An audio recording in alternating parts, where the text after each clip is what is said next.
Hi, this is Kathy from the USGS Urban Stormwater Team in Madison, Wisconsin, and today I'm going to walk through the calibration process for an AV sensor, and that is an area velocity sensor. What you'll need for the calibration is a bucket to put your sensor in during the calibration, some water to fill your bucket with during the calibration, a light for when you're down in the pipe detaching your TIENet AV sensor, some zip ties to reattach the sensor, a ruler that has tenths of foot, wire cutters, a small screwdriver, and something to clean your sensor with. First, you'll need to open up the cover where your sensor is located. This one I can do myself. Make sure that if you're ever uncomfortable about removing a cover, that you let somebody know and get a second person out. So there is where our sensor is located, in that metal ring, in that circular pipe. I'm now down in the pipe, and I'm going to detach the sensor. It clips on to this metal ring by some attachment locations on the bottom of the sensor. And you always want to make sure that when you reattach the sensor, this front part up here is facing upstream. And we also have a bubble line, and this is a secondary tool to measure the stage of the water. This only does stage, whereas this sensor does the velocity of the water as well as the stage of the water.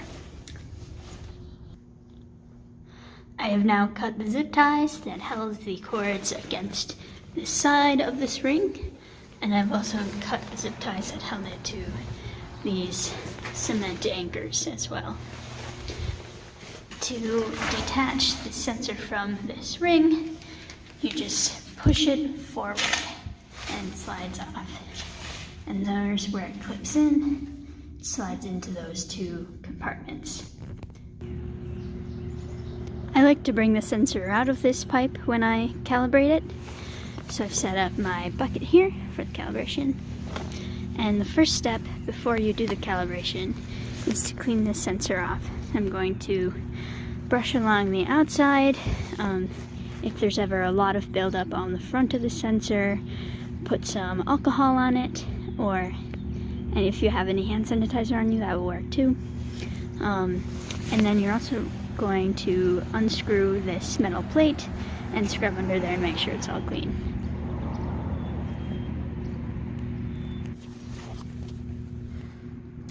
Here's a view without the plate on, and I've cleaned it. Now I'll put the plate back on and get ready for the calibration. Here's how I situate the area velocity sensor and the bubbler in the bucket. I've just put some zip ties and a toothbrush underneath the bucket to level it out a little bit.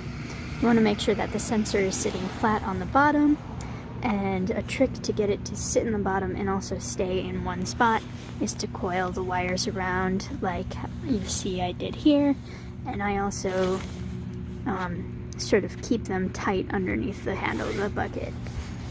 And so I also have the bubbler sitting right around this location, lining up with the AV sensor. The reason I have the bubbler situated where it is because on this AV sensor, the velocity is read out of the front of the sensor and the stage is read from right around here. And to do the calibration, I'm going to record what the AV sensor and the bubbler are reading at 7 different levels of water stage. I like to do it at 0.5, 1.5, 3, 4.5, 6, and 7. It doesn't have to be exactly like that, but you have to do it at 7 different levels, and you get those readings for what the sensors are reading from an app called LoggerLink.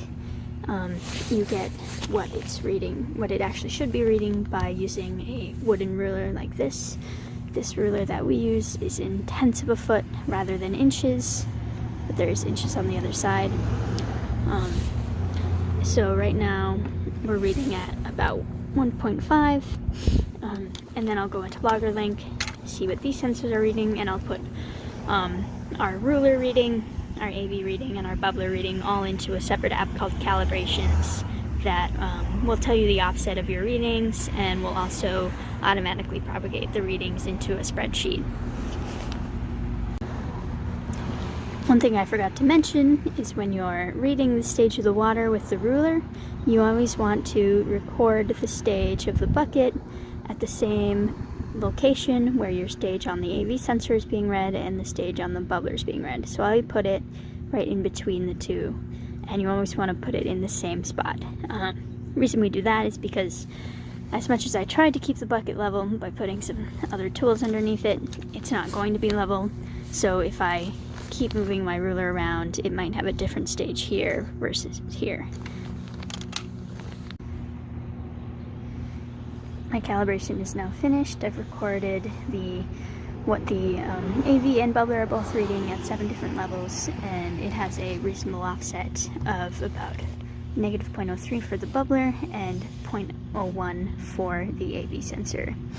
As long as the offset is consistent, like for instance this time our AV was consistently about 0.01 off, that means that your stage sensor and bubbler are reading accurately. If there's an inconsistent offset, then there's reason to worry, or if the offset is large. And I would say if it's greater than a 0.05 offset, talk to the project manager. Back in the pipe, I'll reinstall the sensors in the same way that I uninstalled them.